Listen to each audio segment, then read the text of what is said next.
نحمده ونصلي ونسلم على رسوله الكريم أما بعد قال الله تبارك وتعالى فصل لربك وانحر عن زيد بن أرقم رضي الله تعالى عنه قال أصحاب رسول الله صلى الله عليه وسلم يا رسول الله ما هذه الأضاحي قال سنة أبيكم إبراهيم عليه السلام قالوا فما لنا فيها يا رسول الله قال بكل شعرة حسنة قالوا فالصوف يا رسول الله قال بكل شعرة من الصوف حسنة رواه الإمام الهمام بن ماجة القزويني في سننه صدق الله العظيم وبلغنا رسوله النبي الأمي الكريم ونحن على ذلك لمن الشاهدين والشاكرين والحمد لله رب العالمين۔ معزز دوستو، آج 16 جولائی 2021 بروز جمعۃ المبارک ہے۔ میں نے آپ کی خدمت میں عید الاضحیٰ کے حوالے سے چند باتیں گوش گزار کرنی ہیں۔ میرے دوستو، قربانی کرنا ہر صاحب نصاب پر واجب ہے، اور صاحب نصاب موجودہ دور کے اعتبار سے وہ ہے جس کے پاس تقریباً 52.5 تولہ چاندی کی قیمت 80,000 روپے کا مال موجود ہو۔ یہ 80,000 روپے 52.5 تولہ چاندی کی شکل میں ہوں یا سونا کی شکل میں اور مال تجارت کی شکل میں، یا جمع شدہ پیسے بندے کے پاس موجود ہوں اور اس کی مقدار یہی ہو، اس پر قربانی آ جائے گی۔ کل مجھ سے ایک شخص نے پوچھا،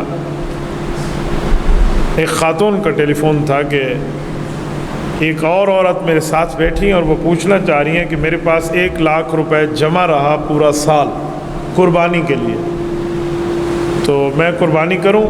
میں نے کہا جی 2 کام کرے، قربانی بھی کرے اور زکوٰۃ بھی دے۔ کہتی یہ کیا مطلب؟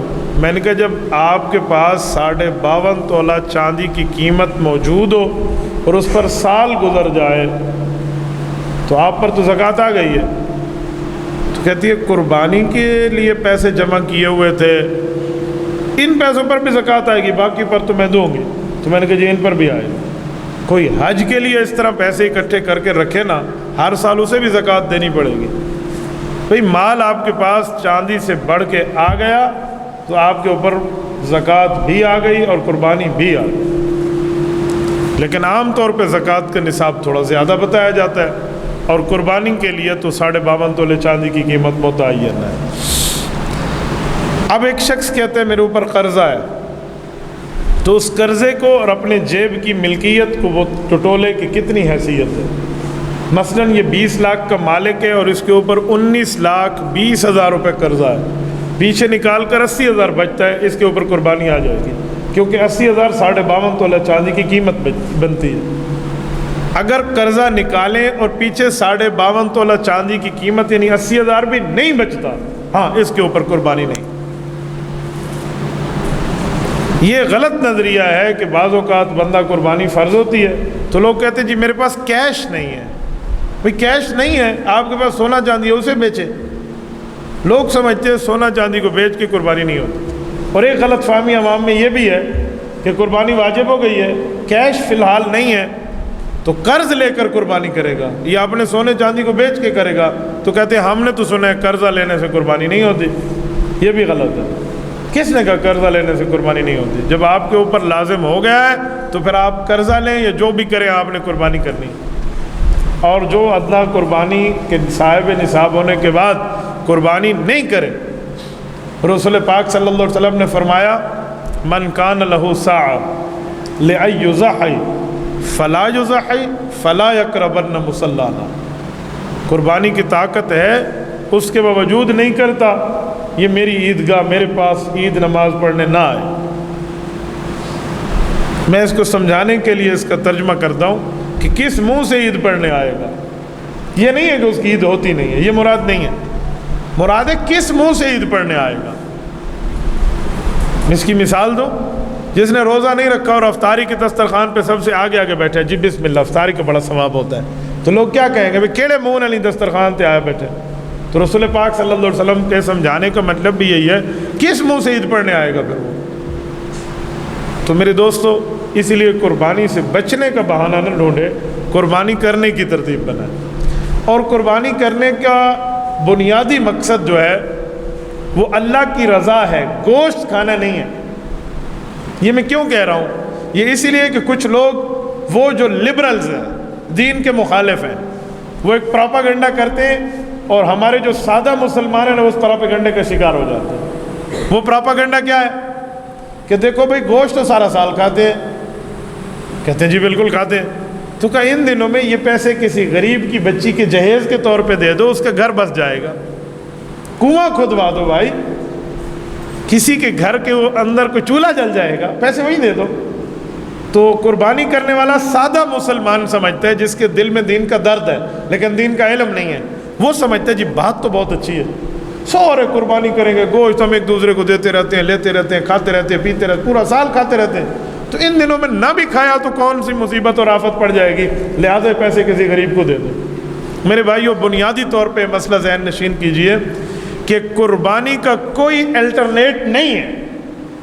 قربانی کے لیے دوسری عبادت اس کی مد مقابل نہیں ہے کہ یہ اس کے اپوزٹ ہے، یہ کر لیں اگر یہ نہ کیا تو، یوں نہیں ہے۔ روزہ نہ رکھا تو فدیہ اس کا الٹرنیٹ موجود ہے، کسی ترتیب پر آ جائے گا، لیکن قربانی قربانی ہے۔ قربانی نہ کی تو آپ گناہگار ہیں، جب قربانی کے دن گزر گئے تو پھر اس کے پیسے صدقہ کرنے پڑیں گے، لیکن ان دنوں میں قربانی ہے۔ جو بندہ آپ کو کہے نا کہ غریب کی بچی کا جہیز لے کر دیتے ہیں، اسے کہیں نیکی تو بہت اچھی ہے، لیکن یہ آپ کو صرف ذوالحجہ میں یاد کیوں آتی ہے؟ پورا سال غریب کی بیٹی کے لیے تجھے اس کا جہیز یاد کیوں نہیں آیا؟ اس وقت یاد کیوں نہیں آیا؟ جو 2.5 لاکھ روپے کے موبائل تو نے جیب میں رکھے اور بچے کو خرید کے دے رہا تھا، اس وقت تجھے کسی غریب کے گھر میں گندم کی بوری دینے کا خیال کیوں نہیں آیا؟ جب اسلام کا فریضہ متوجہ ہو رہا ہے اور اسلامی حکم آ رہا ہے اور مسلمان اسلامی حکم پہ عمل کر رہے ہیں، آپ نے نیا سوچا چھوڑ دیا؟ تو بھائی یہ لبرلز کا پراپاگنڈا، اس پراپاگنڈے سے خود بھی بچے اور آگے بھی بچے، اور انہیں کہیں کہ قربانی کا مطلب گوشت کھانا تو ہے ہی نہیں، کیا ہے پھر؟ اب میں وجہ بتاتا ہوں۔ حضور پاک علیہ السلام نے فرمایا کہ میرے مولا کی پسند یہ ہے، میرے اللہ کی رضا یہ ہے، ما عمل آدمی من عمل یوم النحر احب الی اللہ من احراق الدم، کہ صاحب نصاب آدمی اس دن اللہ کے لیے جانور کو ذبح کر دے، بس۔ حضرت ابراہیم علیہ السلام نے کسی غریب کے گھر میں جا کر جہیز کے لیے کوئی 2 بوریاں نہیں دی تھی، انہوں نے اپنے بچے کو قربان گاہ میں پیش فرما دیا تھا۔ یہ اللہ کو اس کی ادا اتنی پسند آئی کہ اس ادائے محبوبی پہ عمل رسول اللہ نے بھی کیا اور امت کو بھی سکھایا۔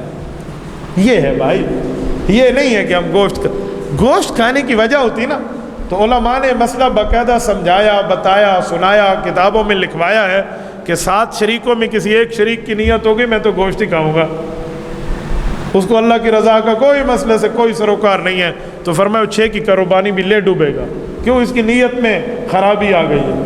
نیت تو خالص اللہ کی رضا ہونی چاہیے نا، گوشت تو ویسے مل جائے گا۔ رات میں درابن کلام میں قربانی سیمینار پر گفتگو کر رہا تھا، میں نے انہیں کہا کہ گوشت ویسے ملے گا، آپ یہ نہ کہنا، آپ کہنا اللہ راضی ہو جائے۔ ایک چیز میں بعض اوقات کچھ چیزیں ویسے مل جاتی ہیں۔ ایک آدمی نے ورزش کرنی ہے اور وہ ورزش کرنے کی نیت سے نماز پڑھے تو اس کی نماز کا کیا ثواب ہے؟ ورزش تو ویسے ہی ہو جانی ہے بھائی، تو اللہ کی رضا کے لیے نماز پڑھ لے۔ نیت عبادت کی کرنا، تیری عادت بھی پوری ہو جائے گی۔ ایک آدمی دائیں ہاتھ سے کھانا کھاتا ہے، کہتے ہیں میری عادت ہے، کیا ثواب ہے اس کو؟ ایک آدمی دائیں ہاتھ سے کھانا کہتا ہے، کہتے ہیں یہ سنت ہے، اسے ثواب ہے۔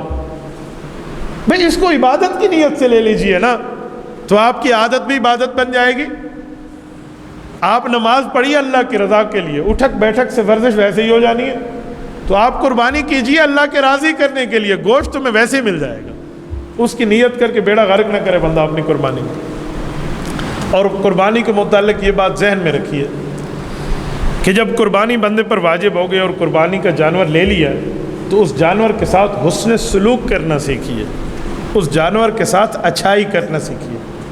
ہمارے بڑے گھر کے جانور لے کر آتے ہیں، چھوٹے بچوں کے حوالے کرتے ہیں جو ڈنڈے مار مار کے ان کا وہ حشر کرتے ہیں، پھر پوچھ رہے تھے مولوی صاحب سینگ اوپر سے ٹوٹا ہے، قربانی ہوگی یا نہیں ہوگی؟ اور کچھ سمجھتے ہیں کہ یہ قربانی کا جانور نہیں ہے، لڑاون والے ککڑ ہیں، یہ مرغان جنگی ہیں، ایسے بکروں کو لڑا رہے ہوتے ہیں، کسی کا سینگ گیا، کسی کا پاؤں گیا، کسی کا۔ کل مجھے ایک بندہ کہہ رہا تھا کہ میرا جانور، آپ اس میں شریک تھے، کہہ رہا تھا اس کو سینگ لگی اور وہ زخمی ہو گیا، اتنا زخمی ہو گیا کہ کھال سے گوشت باہر آ گیا، تو اب بتائیں اس کی قربانی کا کیا بنے گا؟ یہ تو لڑاون والا رچ کتے دی لڑائی ہے، خدا دا بندہ، یہ کیا آپ نے سوچا ہے؟ بھئی آپ نے چھوٹے کو دینا ہے بھئی وہ اس سے انٹرٹین ہو تو، لیکن کسی ترتیب اور نگرانی میں دیجئے، یوں نہ کیجئے کہ وہ معذور ہو کر بیٹھ جائے۔ آپ کو پھر دوسرا، اچھا شریکوں کے ساتھ ہوا تو پھر سب کو لے کر آپ کو دینا ہوگا، اکیلا ہوا تو اکیلا بکرا لینا پڑے گا۔ کچھ لوگوں کو ایک مسئلہ درپیش ہوتا ہے، وہ میں عرض کیے دیتا ہوں۔ کسی نے ایک قربانی کا جانور خرید لیا، جانور بہت اچھا سا تھا، اس کے بعد اس کی نیت بدل گئی کہ یار یہ تو 50,000 کا اکیلا بکرا ہے، لہٰذا میں اسے بیچ کے گائے میں حصہ ملا لوں، وہ تو 15-20 ہزار کا مل جائے گا۔ تو اب یہ کر سکتا ہے یا نہیں کر سکتا؟ یہ اللہ کے ساتھ کاروبار میں ڈنڈی تو مار رہا ہے، لیکن میں مسئلے کا حل آپ کو سمجھائے دیتا ہوں۔ دو صورتیں ہیں۔ نمبر ایک، اگر وہ بندہ غریب اور نادار ہے، قربانی اس پر واجب نہیں ہے، اس کا مسئلہ اور ہے، اور جس پر قربانی واجب ہے اس کا مسئلہ اور ہے، دونوں کے جواب میں فرق ہے۔ جس پر قربانی واجب نہیں تھی، اس نے خرید لیا، اب یہ جانور نہیں بدل سکتا، اس کا جانور متعین ہو جاتا ہے۔ کیوں؟ اگر اس کا یہ جانور مر گیا تو اسے دوسری قربانی کا جانور خریدنے کی ضرورت ہی نہیں ہے، جانور متعین ہو گیا نا۔ اسی طرح ایک بندہ امیر ہے، قربانی اس پر واجب ہے اور یہ چاہتا ہے کہ میں بدل سکوں، تو یہ بدل سکتا ہے۔ یہ نہیں ہے کہ آپ اسے کہیں گے کہ تو نے 40 کا بیچ کے 20 والا حصہ ملا لیا، جی نہیں ہے، جائز ہے، وہ کر سکتے، اس کا تو جانور متعین ہی نہیں ہوتا۔ کچھ لوگ اس طرح کے مسائل جب پوچھتے ہیں نا تو میرے سامنے ایک دو مسئلے آتے ہیں۔ ایک شخص کے والد محترم فوت ہوئے کچھ عرصہ قبل، ان کا مجھے ٹیلی فون آیا کہ استاد جی میں ابو کی اس سال قربانی کر رہا ہوں۔ مجھے سوال میں تھوڑا سا ایک سکم محسوس ہوا نا، ڈاکٹر کو بندہ ہاتھ دکھائے رہا تو اس کی روزانہ کی ترتیب ہوتی ہے، وہ سمجھ جاتا ہے رات ٹھنڈا پانی پیا ہے۔ تو میں نے اس سے سوال سے پوچھا کہ اس سال ابو کی کر رہے ہو، کیا مطلب اگلے سال نہیں کرو گے یا اپنی نہیں کر رہے؟ تو وہ بات نکل آئی، کہنے لگے جی اپنی نہیں کر رہا، اس سال ابو کی کر رہا ہوں کہ انہیں ثواب مل جائے۔ میں نے کہا آپ پہ قربانی تو واجب ہے، میں آپ کو پرسنلی جانتا ہوں۔ کہتے جی ہاں۔ تو میں نے کہا بھائی پھر آپ ہی قربانی کریں گے، ابو کی کریں تو ٹھیک ہے، لیکن وہ دوسری ہوگی، آپ کی طرف سے ہونی چاہیے، آپ والی ابو کی طرف سے کیسے ہو جائے گی؟ فرض آپ پہ ہے، آپ کے ابو پہ اب فرض نہیں رہی، وہ اللہ کے پاس چلے گئے ہیں، آپ انہیں قربانی کا ثواب کر کے بھیجیں، بہت اچھا، لیکن یوں نہ کریں کہ اپنی پسپون کر دیں، اپنی ملتوی کر دیں، اپنی ختم کر دیں، اس سال میں اپنی نہیں کر رہا، یہ غلط ہے۔ اگر آپ پہ آ گئے تو پہلے آپ ہی کریں گے، پھر آپ والدہ کی بھی کر لیں، والد کی بھی کر لیں، اور سب سے بہتر کام ہے مسلمان رسول اللہ صلی اللہ علیہ وسلم کی بھی کرتے ہیں۔ ہمارے مخدوم بزرگ حضرت عظیم مجاہد رحمۃ اللہ تعالی علیہ، مجھے آج بھی ان کا جملہ یاد ہے، فرماتے ہیں میں ہر سال 2 بکرے لیتا ہوں، ایک اپنے لیے اور ایک رسول پاک صلی اللہ علیہ وسلم کی، اور جو بکرا رسول اللہ کا لیتا ہوں وہ مہنگا بکرا لیتا ہوں، اچھا لیتا ہوں کہ تحفہ دینے، اور وہ بھی امام الانبیاء کی بارگاہ اقدس میں پیش کرنا ہے، تو اچھے سے اچھی چیز خرید لیجیے۔ یہ قابل تقلید بات ہے، یہ قابل عمل ترتیب ہے۔ یہ نہ ہو جو ہمارے والے کیا کرتے ہیں، 6 حصے تو ہو گئے گائے میں، جو 7واں حصہ رہ گیا نا، 2000 آپ دے دو، 2.5 تو دے دے، 2000 تو دے دے، 500 تو دے دے، 600 تو، چلو 500 تیرا ٹھیک ہے، یوں کر کے چندے والا حصہ رسول اللہ کو دے رہے ہیں۔ یہ ڈونیشن شپ اپنے پاس رکھیں، چندہ والا حصہ رسول اللہ کو کیوں دے رہے ہیں؟ کوئی ایک بندہ لے بھائی، آداب بھی ہوتے ہیں۔ سرور کائنات صلی اللہ علیہ وسلم کی ذات اقدس میں جا کر پہنچنا ہے۔ میرا پہلا عمرے کا سفر تھا، میں پورے سفر سے پہلے سوچتا رہا کہ 70,000 درود پاک کا تحفہ رسول اللہ کی خدمت میں پیش کروں گا۔ مصروفیت در مصروفیت، حتیٰ کہ فلائٹ کا ٹائم ہوا میں نہ پڑھ سکا۔ اور میرے پہلے عمرے کی بھی ایک ترتیب ہے کہ میں فلائٹ میں سب سے آخر میں جا کے پہنچا، تو وہ بھی اللہ کا ایک کرم ہوا کہ ہم جہاز سے کچھ ٹائم پہلے اڑنے سے پہلے پہنچے، میں نہ پڑھ سکا۔ راستے میں تھکاوٹ تھی، 3 جلسے کر کے میں گیا تو میں جہاز میں سو گیا، میں نہ پڑھ سکا۔ مکہ مکرمہ میں اتنی مصروفیات رہیں، مذہبی مسل کے حوالے سے بیانات کی بھی اور عمروں کی بھی، تو میں درود پاک رب، مجھے پتہ چلا نا کہ کل جانے ہم نے مدینہ منورہ، میرے دل پر ایک بجلی گزری، میں نے کہا یار کسی کے گھر خالی ہاتھ بندہ نہیں جاتا۔ میں نے اس میں نیند نہیں دیکھی، اپنی کھانا نہیں دیکھا، آرام نہیں دیکھا، سفر نہیں دیکھا. میں نے مدینہ منورہ میں قبر اقدس سے پہنچنے سے پہلے یہ وظیفہ 70,000 کا پورا کیا تھا. نیند آتی ہے تو سبز چائے پی لو نا, نیند آتی ہے تو آنکھوں پر پانی ڈال کے بیٹھ جاؤ نا. رسول اللہ کے دربار میں پیش ہونا ہے, کس منہ سے بندہ پیش ہوگا یار؟ یہ ایک معاملہ چلا آ رہا ہے کہ کسی کے گھر خالی ہاتھ بندہ نہیں جاتا, اور وہ بھی وہ جگہ جس کے لیے ہمارے پورے ایمان کا مدار اور بنیاد. تو یہ میں اپنے کوئی 30 مار خانی نہیں بتا رہا, یہ آپ کو اپنی کام اس لیے پیش کر رہا ہوں کہ جب رسول اللہ کو تحفہ دیں تو اعلیٰ سے اعلیٰ دیں, بڑھ کے دیں, سب سے بڑھ کے دیں اللہ کے رسول کو تحفہ, اور رسول اللہ کے آداب کا خیال کریں. اگر اللہ کی ذات عالیہ کے ساتھ آپ نے کوئی 1-2 جملے محبت میں اوپر نیچے کہہ دیے نا, برداشت ہو جائیں گے. ذات اقدس صلی اللہ علیہ وآلہ وسلم میں کچھ چھوٹی موٹی بھی گستاخی ہو گئی, کوئی اللہ کے ہاں اس کی معافی نہیں ہے. با خدا دیوانہ باش, اللہ کے ساتھ تو دیوانگی میں دعائیں مانگی جا سکتی ہیں. با محمد ہوشیار صلی اللہ علیہ وسلم, حضور پاک علیہ السلام کے ساتھ 100% احتیاط کے ساتھ چلنا ہوگا. یہ ادب کی جگہ ہے جہاں جبرائیل بھی اجازت لے کر آیا کرتا تھا. سید الملائکہ جس کے 600 پر ہیں, وہ 2 پر کھولے تو زمین آسمان کے اسپیس کو بند کر دے. آپ اندازہ لگائیں, یہ وہ جگہ, اس کا تحفہ دینا ہے. بہت اعلیٰ عبادت ہے, بہت اعلیٰ چیز ہے, لیکن اعلیٰ کام کو اعلیٰ طریقوں سے کیا جاتا ہے. آپ نے سنا ہوگا 100 سنار کی اور 1 لوہار کی. 100 سنار کی کیا مطلب؟ کیا سنار میں کوئی طاقت نہیں ہے؟ وہ جولر اسے مار کے نہیں توڑ سکتا, اس کے پاس تو ہے, وہ کر بھی سکتا ہے, لیکن وہ 100 کیوں مارتا ہے اس پر چوٹیں؟ اس کے سامنے ایک اعلیٰ چیز ہے, ویلیو والی ہے, حیثیت والی چیز ہے. اور لوہا کے سامنے تو کچھ بھی نہیں ہے, لوہار نے دے مار 4.5 کام پورا کر دیا. تو جہاں آپ تحفہ دے رہے ہیں وہاں پھونک پھونک کے چلیں.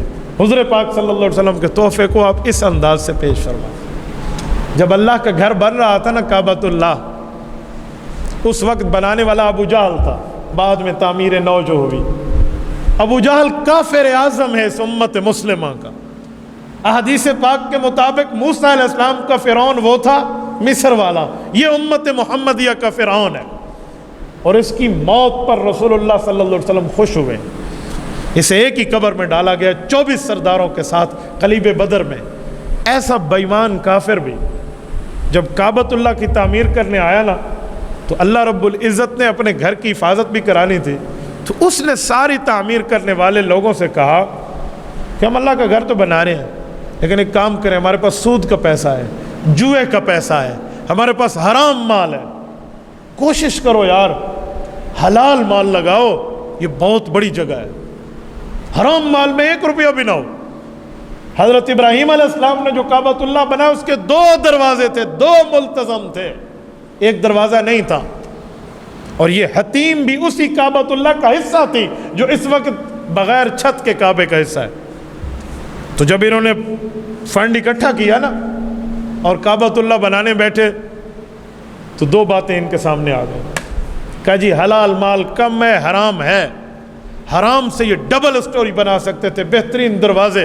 یوں نہیں کیا, جتنا حلال تھا انہوں نے کہا یہاں رکھ دو, 1 ٹیڈی بھی حرام کی نہیں چاہیے.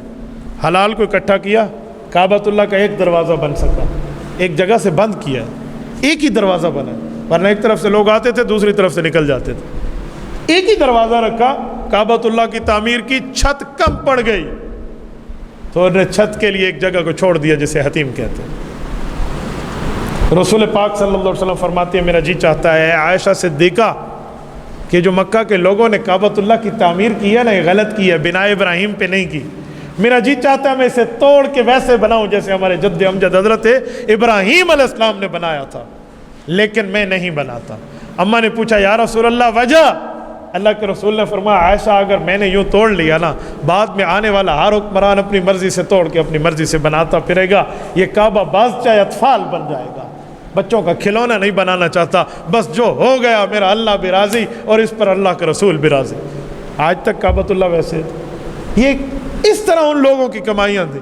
تو وہ اس معاملے میں جو اللہ کے دربار اور بارگاہ میں پیش کرنا احتیاط کرے اور غیر مسلم کرے. بابا آپ اور ہم تو مسلمان ہیں, ہم تو رسول اللہ صلی اللہ علیہ وسلم کی ذات دیکھ کے, ہم تو اپنے اللہ کے رسول کے. اے کاش کل قیامت میں رسول اللہ بھی ہمیں اپنا فرما دے. ہم تو اپنے ہیں، ہم تو مذہب میں ہیں، ایمان اور اسلام ہمارے الحمدللہ ہمارے پاس موجود ہے، تو ہمیں تحفہ دینے میں تھوڑی احتیاط کرنی چاہیے۔ تو اس لیے آقا نامدار کے تحفے کو میں نے بات چلائی تھی نا، اعلیٰ سے اعلیٰ بکرا لیا، تو یہ ترتیب ہونی چاہیے، آپ یوں رکھیں۔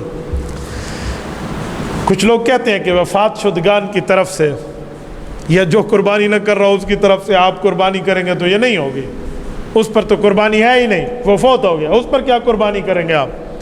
تو میں انہیں سمجھانے کے لیے کہتا ہوں، میرے بھائی، رسول اللہ صلی اللہ علیہ وسلم نے مدینہ منورہ میں جو قربانیاں کی ہیں نا، جب حضور قربانی پر ایک بکرے پر چھری رکھتے تو فرماتے اللہم ھذا عنی، اللہ یہ مجھ محمد صلی اللہ علیہ وسلم طرف سے قبول فرما، اور ایک بکرے دوسرے کو ذبح فرماتے، کیونکہ حضور پاک 2 قربانیاں کیا کرتے تھے، تو دوسرے پہ فرماتے من امتی لم یضحی، میرے مولا یہ میری امت کے ان غریبوں کی طرف سے ہے جو قربانی کی طاقت نہیں رکھتے۔ تو بھائی قربانی کا ایصال ثواب تو رسول اللہ نے کر کے دکھایا ہے، کیونکہ 2 چیزیں ہیں، ایک ہے ثواب، ایک ہے ایصال ثواب۔ ثواب کا معنی نیکی کرو اور بدلہ خود اپنے نامہ اعمال میں لکھوا لو، یہ ثواب ہے، اور ایصال ثواب نیکی کرو اور بدلہ اگلے دوسرے بندے کے نامہ اعمال میں بھجوا دو۔ تو حضور نے ایک بکرا ذبح کر کے ثواب لیا، ایک بکرا ذبح فرما کے امت کو ایصال ثواب کا عقیدہ سمجھایا، تو اس لیے ثواب بھی جائز ہے، ایصال ثواب بھی جائز ہے۔ تو اپنی طرف سے بھی ہو، اپنے والدین کی طرف سے بھی ہو، اور اسی طرح رسول پاک صلی اللہ علیہ وسلم کی طرف سے بھی کر لیں تو اعلیٰ سے اعلیٰ چیز ہے۔ یار یہ بات یاد رکھیں، مال میں برکت کے حصول میں رسول اللہ کو تحفے دینا سیکھ جاؤ۔ میں ایک عمرے کے سفر پہ جا رہا تھا، ایک حافظ صاحب ہیں، میرے شاگرد بھی ہیں، مجھ سے بیعت بھی ہیں، مجھے کہنے لگے استاد جی میرا حفظ کمزور ہے، حافظہ اتنا نہیں ہے، میرے لیے ذرا دعا کرنا، اللہ مجھے اچھی جگہوں میں آپ جا رہے ہیں، اللہ مجھے حافظہ عطا فرمائے۔ میں نے کہا مجھے بتائیں آپ کے پاس آج تک کتنے قرآن کریم پڑھے ہوئے ہیں جو آپ نے پڑھے ہیں؟ کہتے ہیں پوری زندگی کی تو یاد نہیں ہے، اس دفعہ رمضان ابھی قریب گزرا ہے، تو میں نے کم از کم کوئی 70 کے لگ بھگ اس نے بتایا بھی اتنے عرصے میں نے پڑھے ہیں۔ میں نے کہا تھوڑا اور کر لو، میرے پاس مہینہ ڈیٹ ہے، اسے 100 پورا کر لیتے ہیں۔ اس بندے نے 100 قرآن کریم مکمل کی، اور میں نے کہا یہ مجھے دے دیں، میں رسول اللہ کی ذات اقدس کے دربار میں بطور ہدیہ آپ کی طرف سے پیش کروں گا۔ میں یقین سے کہتا ہوں، کل بھی میری ملاقات ہوئی ہے ان کے ساتھ، کہنے لگے مجھے قرآن میں اٹک نہیں ہے، یار رسول اللہ صلی اللہ علیہ وسلم کو قرآن پڑھ کے ہدیہ دیں جس پر قرآن کریم اترا ہے، یہ کم ثواب ہے۔ اللہ کی رحمت خداوندی کے دامن کو تھامنے کی بات ہوگی، اللہ کی رحمت بھی تو کہے گی نا کہ یہ اللہ سے بھی زیادہ سخی بن رہا ہے، حبیب صلی اللہ علیہ وسلم کو قرآن کریم کا تحفہ دے رہا ہے۔ ہمارے ایک دوست مجھے بتا رہے تھے کہ میں محدود دن کے لیے جا رہا ہوں اور میں نے عمرہ کرنا ہے، چند دن تھے محدود ان کے پاس، رمضان المبارک ہو تو عمرہ افضل ہے، رمضان نہ ہو تو عمرے کے بعد عام طور پہ طواف افضل ہے، کہ طواف میں کعبۃ اللہ کا قرب ملتا ہے، عام عمرے میں وہ قرب نہیں ہے، لیکن رمضان کا عمرہ تو حج کے برابر ہے نا، تو وہ افضل ہے، تو وہ رمضان کے عمرے تھے۔ میں نے کہا پہلا عمرہ کر کے رسول اللہ صلی اللہ علیہ وسلم کو ایصال ثواب کرنا، ہدیہ کر دینا۔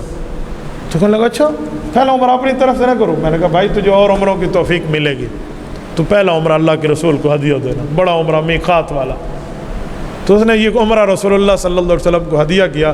مجھے کہنے لگا اس محدود وقت میں الحمدللہ رب نے 10 عمرے کرنے کی سعادت عطا فرمائی۔ کہنے لگے میرے پاؤں میں درد تھا، ٹانگ میں تکلیف ہوتی تھی، اور میں سوچتا تھا میں طواف کیسے کروں گا، لیکن اللہ نے اس ایصال ثواب کا مجھے ایسا مزہ عطا فرمایا کہ میں نے سارا چل پھر کے خود طواف کیا۔ تو رسول پاک صلی اللہ علیہ وسلم کی طرف سے آپ قربانی کریں گے، پھر اپنے مال اور اعمال کو آپ ٹٹول کر دیکھ لینا کہ اس پر رحمت چھن چھن کے کیسے برستی ہے۔ یہ جو درود پاک ہے نا، یہ کہتے ہیں یہ کوئی ریاکاری سے بھی پڑھے نا تو اللہ پھر بھی قبول فرماتے ہیں، حالانکہ ریاکاری تو گناہ ہے، دوسرے کو دکھانا ہے، لیکن اگر اس سے بھی کوئی پڑھ لے تو قبول ضرور ہوگا، باقی چیزیں ریاکاری سے قبول نہیں ہوتی۔ درود پاک میں ریا بھی آ جائے تو بھی قبول ہے، کیوں بھائی؟ وجہ کہتے ہیں اس کی وجہ یہ ہے کہ باقی عبادت تو اپنے لیے، ریاکاری میں دوسرے کے ساتھ اپنے آپ کو شریک کر لیا تو یہ رضامندی کے خلاف ہے، لیکن درود پاک جس کے لیے پڑھا جا رہا ہے نا وہ حضور پاک اللہ کے محبوب ہیں، اور اللہ پاک اپنے محبوب کے حق میں ہر خیر کی دعا قبول فرما لیتے ہیں، وہاں نسبتیں ہیں، وہاں تعلق ہے۔